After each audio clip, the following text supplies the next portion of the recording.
Every team, every topic, everywhere. This is Believe. Hey, it's Jerry the King Lawler, and you are listening to Zero Dark Nerdy.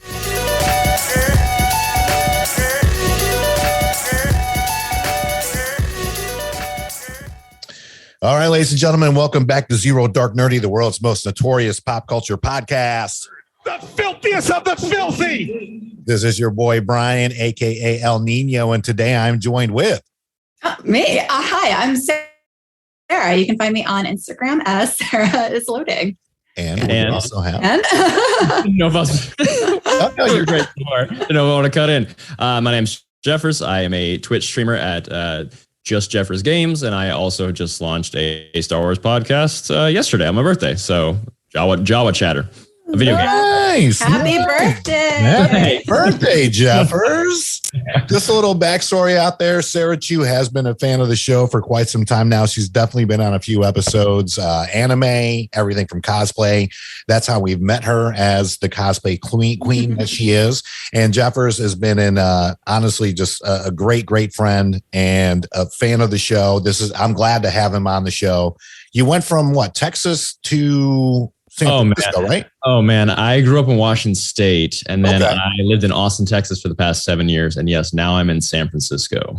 Goodness gracious. So how is it, just out of curiosity, how is it living in one of the most expensive cities in the planet?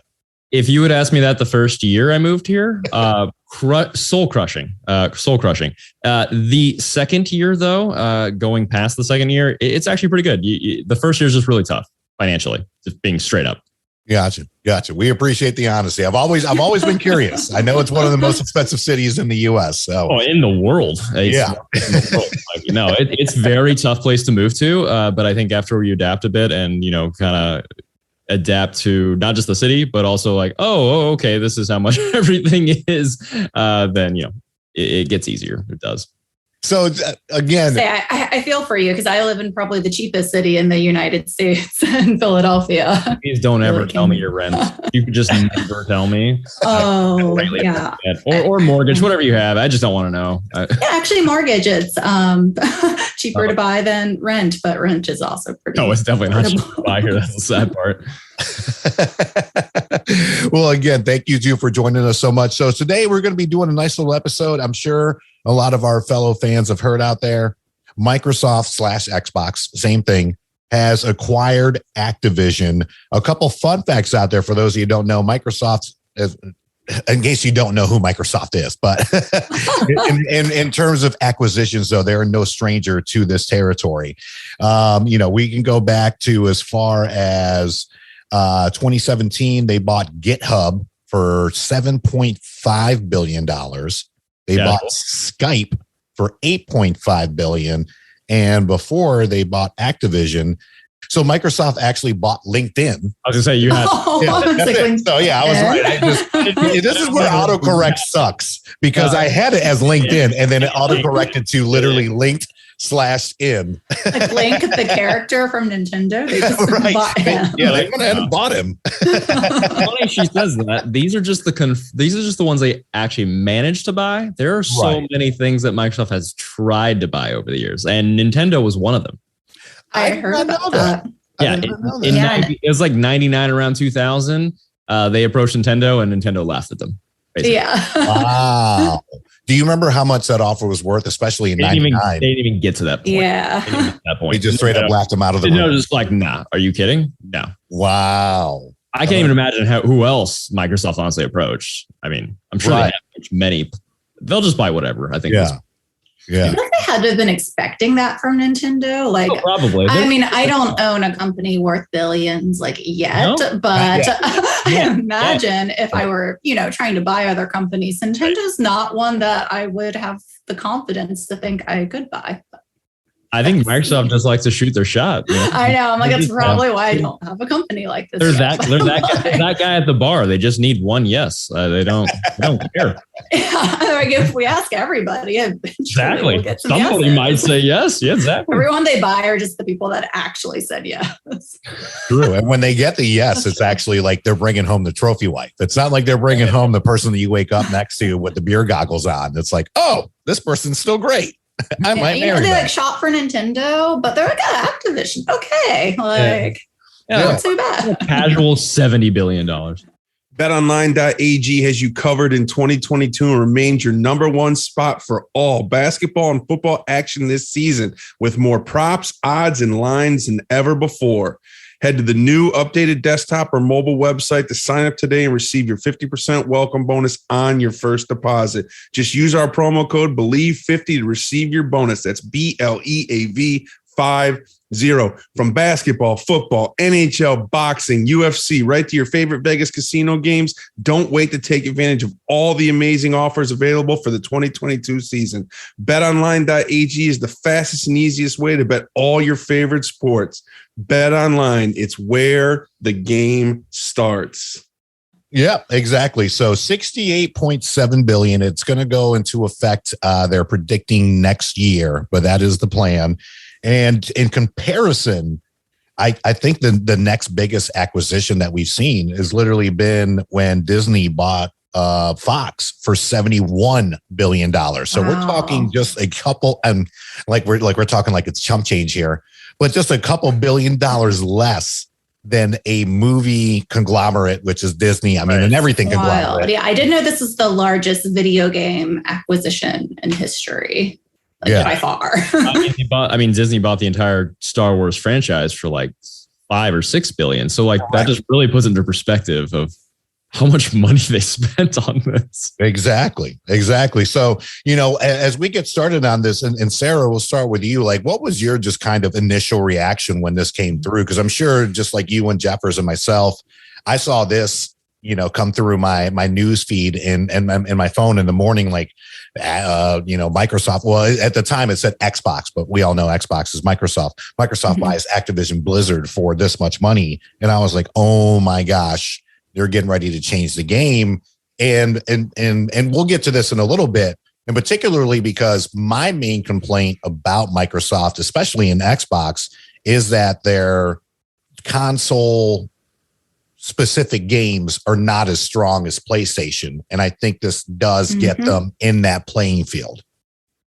Yes. Well, Jeffers, I don't know your background, if you're an Xbox gamer or PlayStation gamer, your thoughts on this, but I'm a PlayStation gamer, diehard. Absolutely. I kind of laughed when you asked me to be on the show. You're like, I only play PlayStation. I will not touch Xbox. Oh, PC game, Nintendo, anything but Xbox. But like you said, seeing it come through, on my phone, the computer, I just had this sense of kind of like you said, things are going to change now. This is the first step in the future of gaming. And I don't know that I'm on board yet. We'll see. But honestly, this does change everything. I'm sure we'll get into it, but I was reading more about Game Pass, and people who are Xbox gamers really love Game Pass. They're really excited for this acquisition. It's going to make their Game Pass so much stronger. Where it's basically a monthly subscription, and you can just play any of the games that Microsoft offers. I think it's going to seriously compete with what PlayStation's doing right now, which. I'm okay buying my PlayStation games. I don't really want this Game Pass, so that's fine. But that's either going to put the pressure on PlayStation to compete with a Game Pass, or it's just going to take away from some of the revenue of people buying games that were, once on PlayStation, but then are going to move to Xbox as exclusives. I don't know. What do you think, Jeffers? What's your gaming background? I want to make sure I do not rant, so somebody cut me off if they need to. No, you're good. I have a bad habit. My legit first reaction to this was an emotional one, which is rare for me. I'm not really a respond emotional type person at first. I had an irrational thought that I really wanted the first thing to be when they announced this, that they're going to yeet that CEO out the door, because that guy, he has just created such a toxic work environment, especially for women at Activision Blizzard. I mean, it's been very known. It's been over the course of video game news for the past plus year. But that was a silly reaction because it's not all the way done. It's gonna be 12 to 18 months. Right. And, on top of that, he still has to be the CEO technically. They kind of bought. I thought they were going to kick him out. Yeah, no, that is the plan. Yeah. Okay. The plan, but when they first announced it, they were like, yeah, so-and-so he's going to stay in the CEO as he has been. And then like later that day, they were like, well, yeah, once it's done, like he's transition going to the walk company over. I got the vibe it was one of those, not to, but it was one of those like, hey, we want to do X, Y, and Z. And, Activision was like, no. And they're like, well, we're going to buy your company and then make this happen. Yeah, they had to keep it, the business had to keep it chill. But and then once I got past that, in terms of speaking on the consoles and what they're bringing to the table, I am similar to Sarah in some ways. I prefer PlayStations, not because I don't really have any brand loyalty to any systems, honestly. At the end of the day, I just like, give me the games. I want to play the games that I enjoy. Like I have a Nintendo Switch. I have a PS5. I have a Xbox One, not the new one, the previous one. But for me, I don't see the need to get the new Xbox yet because they don't have any what you call exclusives. And for those that don't know, exclusives are like they make or they have or they bring out third-party games. Well, up until soon, it would be like Call of Duty and like multiplayer games, stuff like that. But it is ones under their umbrella that they make. PlayStation just is, and it's why the PS4 eat the crap out of Xbox One. They had so many. They just had so many bangers that just sold. And people just wanted those single player story experiences. And Xbox doesn't really have that. They just have like things that I think Sarah probably agrees with. Not really super. I don't not like them, but they don't pull me to buy it. Like I'm not a huge Halo person. One of the only things I actually like was Forza Horizon. I don't even like racing games, but that one's more like a open world, beautiful experience type thing, not like a traditional racer. But overall, they don't bring anything to the table. However, a couple of years ago, at I believe it was the Game Awards or E3, they were unveiling how many smaller studios they bought out. So this is classic Xbox / Microsoft. They're like, okay, we aren't competing. So this next generation, we need to. So they go and buy those out, and then they make one of their own. And this move weirdly didn't surprise me that much. It did, but it didn't. Just like, I just can't believe they paid $70 billion for it. Really, at the end of the day, right. It was more just. I was because like they're still not really competing. I don't know if anyone's really like paying attention, but everyone's still buying Xboxes. But if you compare that to how hard it is to get a PS5 is hard to get, like by far. Still to this day. And Sarah was on the episode where we were, reviewing the PlayStation 5. And that was, a year and a half ago. And to this day, it's still hard to get a PlayStation 5 compared to the new Xbox. Man, I knew it too. Like I was telling. Like it was hard to get one on pre-order. I was like, that might be your best chance for a while, though. It's not going to be available in 3 months. Like PlayStation 5 is going to be hard to get until like the last year of its life, I think. Today's podcast is brought to you by the Addams Family 2. The Addams Family is back with an all-new spooktacular adventure. Featuring an all-star cast and all-new bonus content, the Addams Family 2 is yours to own now on Blu-ray and DVD.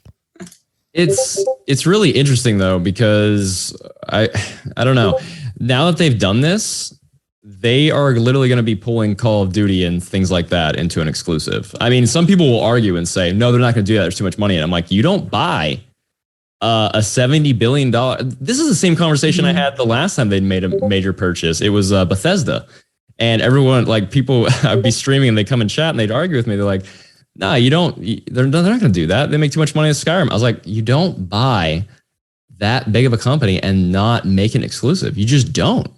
And like, they're going to make it exclusive. Yeah. I think they've stated that they weren't going to make it exclusive for at least a couple of games, but I agree with you. Like, that's not the end goal. There's probably already like contracts in place that they can't get out of, but you don't spend that much money to not make it exclusive. And I think the purpose of all of this is to push their Game Pass. Like I think Xbox, they're going to change to basically a Netflix type model. Like they know they haven't been competing with PlayStation for exclusives. Like I don't think they're trying to. Like I think they know they can't. Yeah. I think they're just going after they're just doing something totally different. Which it's like, if we can't have the best, we'll just have the breadth of games.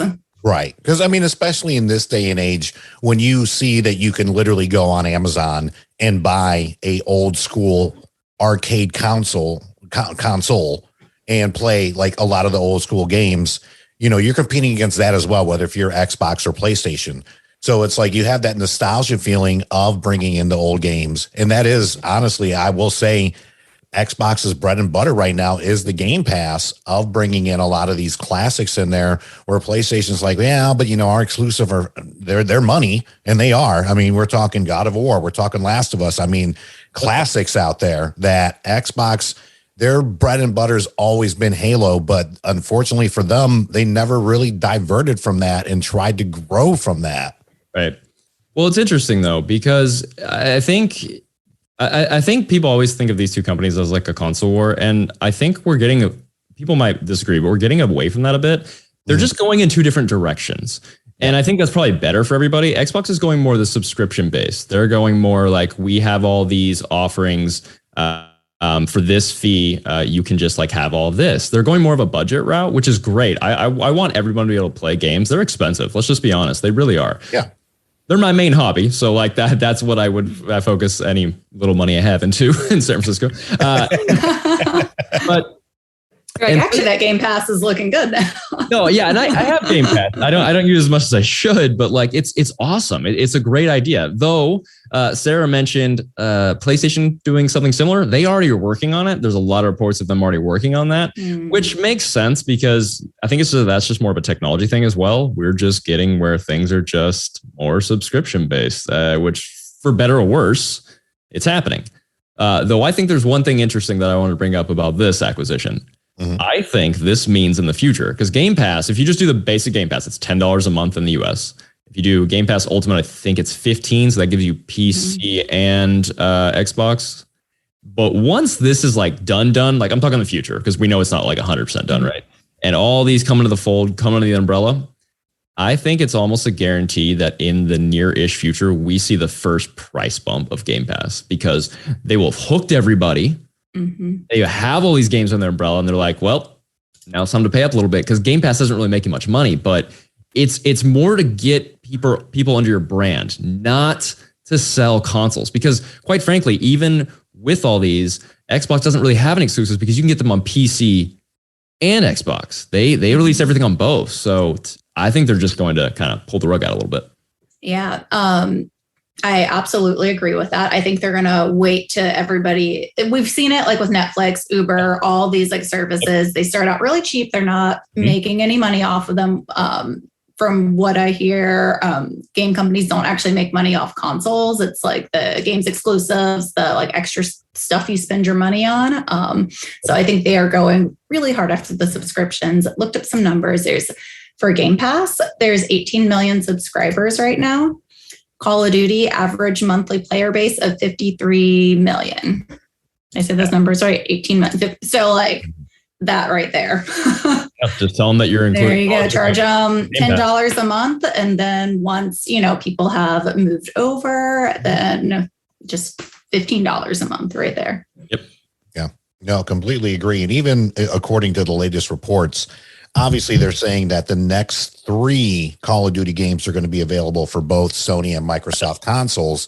But then after that, they're actually planning on, instead of doing a yearly release, maybe taking a step back, making it more, obviously, Microsoft, Xbox exclusive. Who knows? But the big thing is it's the mobile gaming as well. Like the mobile gaming aspect of it is massive. Like even when they bought and that was the other one that I forgot to put on there, that I believe it was Microsoft. I could be wrong about this, that they bought, not World of Warcraft. I'm sorry. Well, I mean, technically they just did. Yeah. But Minecraft, and that one is. Oh my gosh. Yeah. Oh my gosh. Right. I totally forgot about that. Yeah. That's because they bought so many companies. We're losing track. Right. It's easy to lose track. No, it is. No, I was trying to look it up. I was like, okay, anything not Japanese, basically. Right. Because that's PlayStation. Yeah. They're just going in different directions, I think, at this point. And I think that's fine. There's nothing wrong with that, really. I do worry just a little bit. But at the same time, I think it's good that they plan on not releasing a Call of Duty game so consistently. It means they can actually spend, more time developing a better game and it coming out, more released instead of having to, do some huge patch day one maybe, or just in general, maybe give it more oomph. Because let's face it, and if you're a fan of Call of Duty, I'm not hating on Call of Duty at all. It's not really my thing, but like it is like a Madden in the sense that it's like the same, very similar every year. Right. So mix it up a little bit. Like Ubisoft did the same thing with their Assassin's Creed games. They were releasing them like every year because it's just money, right? It's just like a guarantee. Like, well, why wouldn't we? It's like, why wouldn't we release a Fast and Furious? Doesn't matter how good it is. It's going to get money. Like, why wouldn't you? But I think some quality control would be great, honestly. Yeah, it's kind of like instead of, if you think of it, if a new game comes out every year, it's like you're paying like $60, $70 a year to keep playing the game versus the subscription model. They can just keep updating the game. Exactly. Yep. And that's been the big thing with the newest Halo coming out is that it's supposed to be the last one. They're just going to continue, supposedly to update it. That's the plan, that this will be the last Halo game you actually purchase. But they're just going to add on to it and keep going from there and there. And I definitely agree with you, Jeffers. I think to me with Call of Duty, just that's a perfect analogy I could ever give to Call of Duty. It is like Madden. Like you can only do but so much. Yeah. Whether if it's, with Madden, it's like, all right, well, if I hit this button, I'm going to hit this defensive player a little bit different. Where with Call of Duty, it's like, oh, well, if I level up this way, then I can get this weapon there. So it is getting very monotonous, which, the best thing Call of Duty did was bring in that battle pass, obviously, to, compete with the Apex, what was Fortnite, those of the world. Yeah, everyone. Exactly. To bring in, and on top of that multi-console concept as well. Yeah. And I do think that we're still going to continue to see that even with this acquisition, the multi-console concept is still going to be very strong in every aspect of it, including mobile. Today's episode is also brought to you by New York Homicide. Oxygen, the home for high-quality true crime programming, is diving deep into some of the most chilling murder cases in New York City's recent history. The new series, New York Homicide, details the brazen crimes that could only happen in New York and the intense work by law enforcement and civilians who race to take murderers off the streets. New York Homicide premieres Saturday, January 1st at 10 p.m. on Oxygen. So, as far as final thoughts of this acquisition and even some predictions, what are some things, whether predictions or not, or even let's just say a wish list, what are some things that you think may happen from this or you would like to see happen from this acquisition as far as gaming in general, not just for Microsoft and Xbox, but just in the gaming world? Well, something I was thinking about just now when we were talking about instead of having, a yearly update with the game, just having one game that gets updated, that was really making me think about pretty much the only game I played this past year, which was Genshin Impact, which is already doing that. It, kind of was revolutionary in that it was basically like Zelda, an open world RPG where they're releasing new world or new parts of the continent, new story. And there's not ever going to be a Genshin Impact 2, or I hope not. That would be very frustrating because I've already invested so much into my current players.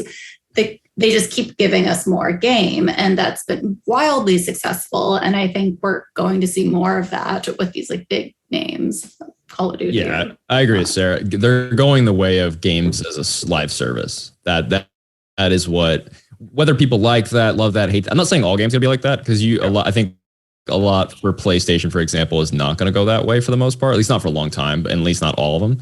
But Xbox definitely seems more to be like in the camp of like games as a live service, like kind of how Madden should be that we just talked about. It should be more of an update every year instead of, shelling out $60 to $70 every year. And you could even make the argument the same as Call of Duty at this point. Well, at least with Call of Duty, you have a higher ceiling, I think, of creativity. But if you're doing it yearly, you have no time to even think about what you could do creatively because you're just trying to pump them out. Because as soon as you're done with one, you turn around and start making the next one. But right. Yeah, I think it'd be more of a live service, and then you can sit back and go like, what can we change? What can we really update? And that'll make it better. But in terms of final thoughts, I don't know. I don't. It is a little worrisome if you think about it, I don't want to get like too in the weeds, but when you think about it, there's only about 5 companies, for those that don't know, that in our country that own almost everything. Like, I mean, for the most part, in terms of like entertainment, like there's like 5 big conglomerate networks, especially since Disney bought out Fox, like we just said. The video game industry is going the same way, and it is scaring me a little bit as somebody who really loves this community. It's hard because when you're an indie developer for a game, you're living game to game like a paycheck. Like if that next game you make doesn't sell anything or flops, you're kind of screwed. But if you make an amazing game, you may either continue to make awesome games or get noticed by somebody else and get that paycheck. So I don't know. I just hope we don't lose the creativity for the gaming industry. That's my only concern. But, what can you do? Yeah. Yeah, I agree with that 100%. To me, it's the creativity aspect of it. I mean, I just saw Peter Dinklage come out today and he was like, listen, HBO, take some chances out there. You don't have to keep doing Game of Thrones spinoffs. And Exactly. he's 100% correct. I mean, don't get me wrong. Am I excited for House of House of Dragons that's coming out? Yeah, House of Targaryen. Yeah. So I'm excited about it, but I think HBO is kind of banking on this to where they could bring in original ideas like companies like Netflix does with like an Ozark, which is pretty much like a Breaking Bad 2.0, but family edition instead of just a Walter White edition, things like that. You know what I mean? So you have these different aspects out there, but I do fear, and this is for entertainment in general, whether if it's movies or everything else, but I think you're right, Jeffers. I don't want to get stuck into this rut to where it's all right. Now it's the next Call of Duty, but really it's just a couple different guns. And then it's this. And then I will respect this as far as the Grand Theft Auto franchise.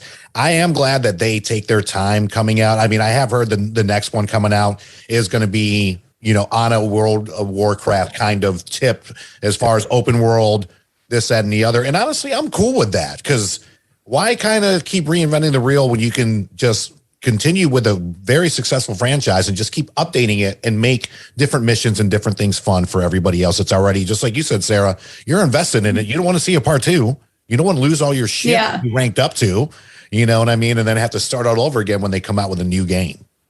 I think that's what HBO thinks though, when they release. I'm just saying, I don't even disagree with you. I'm just saying it just comes down to money. Like I'm not trying to be down the dumps. That's just what it is. And I get that side of it. It's a business at the end of the day. I really do. That's not lost on me. But yeah, I guess I think we can have room for both. Let's have room for the consistent updates and the same titles. There's nothing wrong with that. I know a lot of people love these games. Some people can only buy 1 or 2 games a year. I'm not against that. As long as we can still keep up some creativity in between and some single player stories and just there's room for everything, in my opinion. Yeah. And thankfully we have Sony, and this conversation with this is why I love Japanese media and anime. It's not all of it. It's just remakes of something in the past. And I like all the media that comes out now. I just don't want to see the same story 8 different times. So I guess my ending thoughts on that. Thankfully, we have Sony for some creativity. Agreed. My ending thoughts as far as this subject goes, I grew up as a big fan of the EA Sports big line. So I would love to see any kind of a valid remake of SSX Tricky, which to me is still one of the best snowboarding games of all time. Yeah. I loved NBA Street. I loved NFL Street. I'd like to see some more of those games come back out, especially in a pass kind of thing. Obviously, you don't have to go out and buy it.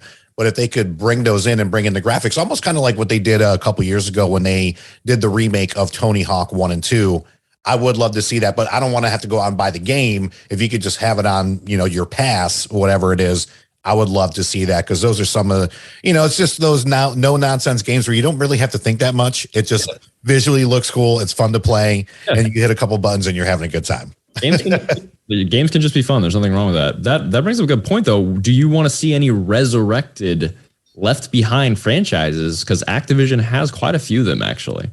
I am really glad you brought that up. And to me, I think out of the ones that Activision owns that I would like to see brought back up, and they could obviously come out with a new guitar. And I know I knew this is where where I'm going with it. I would like to see the guitar. I mean, which granted, there's only so much you can do with it, but I would like to see the Guitar Hero franchise come up with the new consoles, as far as the new graphics, the new visuals. I mean, hell, nowadays, just with the processors the way they are, I'm sure they could just take your face and put you in the actual music video.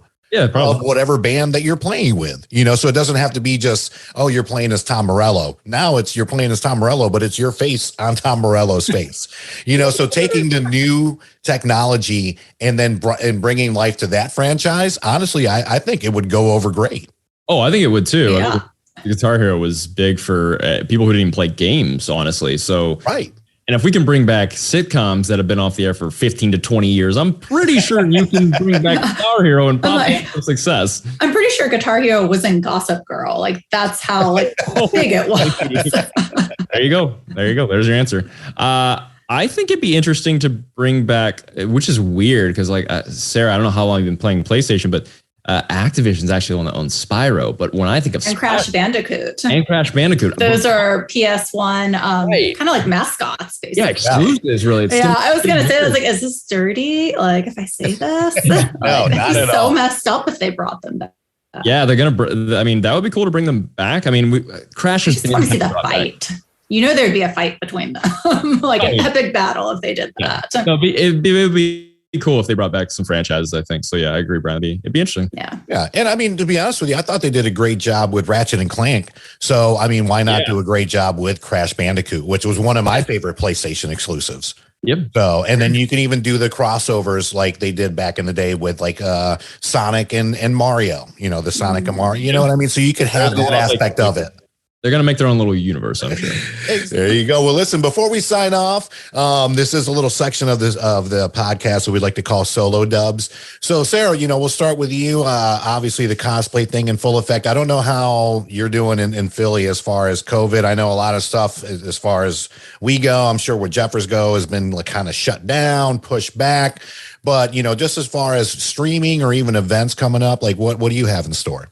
Yeah, kind of to this point, I don't totally know. I don't want to announce something and have it not happen, but tentatively planning to go to KatsuCon next month. If I don't go, I'm still making all the cosplays for it. So I will still do shoots and be posting on my social media, which is Instagram. Sarah is loading. So the content will be there, whether it's at a convention or at just my home or outside. And that actually just reminded me that I still have tickets to San Diego Comic-Con that I bought 2 years ago that carried over. So I'm probably going to that in July if it happens. So for me, I stream 3 days a week. It's Wednesdays during the day. But, I say that, but I'm talking to 3 different time zones out here. It's during the day for me. It's middle of the day for most of you on Wednesdays and Fridays. And then Thursdays are my only nighttime. But I try to do those earlier so that everyone can see them if they're on the US. Outside of that, though, I just started Jawa Chatter, a video game podcast I do with 2 other people. I've gone all out, busted my ass doing this thing. I told Brian, I'm so sorry. I'm so scatterbrained. I have been doing nothing but this on my school break. So it dropped yesterday on my birthday. First 3 episodes, we dropped 3 episodes to start, and it's weekly after that. It is basically for people that either love it as much as I do, or you've only seen The Mandalorian. Because what we're trying to do is bridge a gap, because it's become, I love Star Wars, but it's a convoluted franchise. I mean, when you bring in The Mandalorian, and The Mandalorian, for those that don't know this, the first season was the most open season to anyone. Like, if you'd never seen Star Wars, you could have watched Mandalorian and not been confused at all. But then you go into season 2 of Mandalorian, and it's pulling storylines from the Clone Wars animated show. It's pulling things from past Star Wars stuff. And so my girlfriend, who is one of the members of our podcast, she's only became a Star Wars fan 2 years ago-ish, or I guess a little bit more than that since we started dating. And so she's kind of bridging the gap of looking from a new person's perspective and also helping guide anybody who's interested to learn more. And whereas, I'm kind of the middle ground, and then we have a friend that he is big brain, high level of knowledge compared to me. And I thought, I was a passionate fan. So yeah, it's kind of trying to bridge the gap of, bringing people in the fold. So, because I love the franchise with all of its flaws even. So yeah, Jawa Chatter weekly, and it's on everywhere. It's on. I made sure of that. I learned from past podcasts. I learned from Brian. I made sure to get everything on there. It's on Spotify, Apple, every small and big, all of them. It's all there, and YouTube as well. So gotcha. So the first episode's out right now. 3. I made sure to have 3 ready to go because I heard the biggest complaint. I mean, I've read. I did a podcast before, but I also made sure I read books. I've taken classes at my university. One of the biggest complaints apparently people have is they listen to it and like it, and they're like, well, I wanted to listen to more, and you only had 1 episode. I'm like, well, not going to be a problem. Not a problem. And then we're going to release a new episode next week. So excellent, man. Yeah, consistency is key. And I will say this for anyone listening that is interested in starting a podcast, it's good to have 3 to 5 episodes in the shelf before you even promote it out there, because you don't want to have just the one and then people, immediately forget about you. So that's smart, man. And I want to make sure I'm hitting the right button here. There we go. Happy birthday to Jeffers out there. Happy birthday. And again, please be sure to check him out on Twitch, as well as, do you have an Instagram, Jeffers? Yeah, I do. Everything's either under Just Jeffers or Just Jeffers Games. And on the podcast, it's everywhere, Jawa Chatter. So there you go. And Sarah, one more time for friends that want to follow you on your social medias. I am Sarah is loading, like Sarah with an H is loading, like my computer. And that's Instagram, Twitch, Twitter, but I'm most active on Instagram. Excellent. Well, listen, thank you two so much for joining us. I'm definitely going to have you guys back as always. I know this is your multiple time, Jeffers. This is your first time, but thank you for joining us whenever you can fit us in. And honestly, I love the concept of making a podcast for diehard Star Wars fans as well as newbies, because fandoms, as we all know, it can be intimidating. It is. So it's good to be able to bring that aspect out there of letting people know. Like we did an episode before to where it was like, I think it was before Infinity War came out. Like if you had to pick between the 5 movies of the MCU to watch before that, because a lot of people are like, look, I don't have time to go through the entire catalog. And I don't have time to learn about all this. Right. Honestly, I would love for my girlfriend to probably do one on Supernatural, because no offense, I'm sure the show's cool, but it's 16 seasons and they're all hour-long episodes. So I don't have time to catch up on that. What's that? It's 16? 16. I thought it was like 11. I thought 11 was 11. 16, it's like 15, 16 seasons, and they're all like 20 episode seasons. And I'm like, there's no realistic way for me to ever catch up on this. So let me know what episodes I just kind of need to hit each season. Yeah. And I'm sure you guys will probably do that. We're gonna do that. Shows and everything else. Yeah, we're doing that. Yeah. We started by ranking the Star Wars films, not by like which one's the best, just our favorite, to give everyone a flavor, because we're all the 3 of us have different viewpoints and what we like and what we like it all for the most part, but we just, give something else. I'm not gonna lie. There's probably podcasts out there. Like I know a couple off the top of my head that go way more in the weeds than we do. And so if like you're like a truly diehard fan, maybe ours isn't for you, but if you're anything in between beginner and love the franchise, like that's what we're there for. And yeah, we're going to dive into the Clone Wars, because that's the same thing with Clone Wars. It's 7 seasons of a show that reverberate into all the stuff we see going on in the live action shows now, like Ahsoka that's coming, and that's going to be a new show. Right. But the problem is I have to, when somebody talks to me about it, I'm like, where do I, so Clone Wars, I was like, look, it's a really great show. You just got to get through like the first 3 seasons and then it's amazing. And I'm like, right. And I said that out loud. I'm like, I was like, this is the hardest sell ever. I was like, I have to come up with a better way to do this. And we're going to watch it and then be like, here's the episodes you can probably skip. And like, here's the episodes definitely worth watching. So we're going to dive into that too.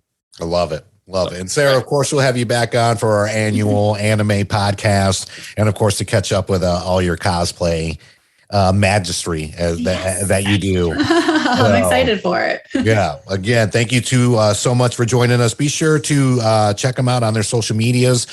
Be sure to follow us on all social media platforms. Zero Dark Nerdy, the world's most notorious pop culture podcast. Be sure to like, subscribe, follow, and check out the website, popculturepodcast.com. For all your news, notes, blogs, podcast episodes, the whole 9 yards, you can catch it on there. And of course, big shout outs to our sponsors, Zibster, as well as betonline.ag and the Believe Podcast Network.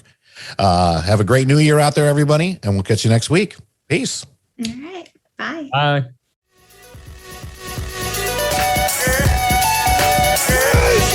Yeah! Victory! And anger management? Fuck anger management.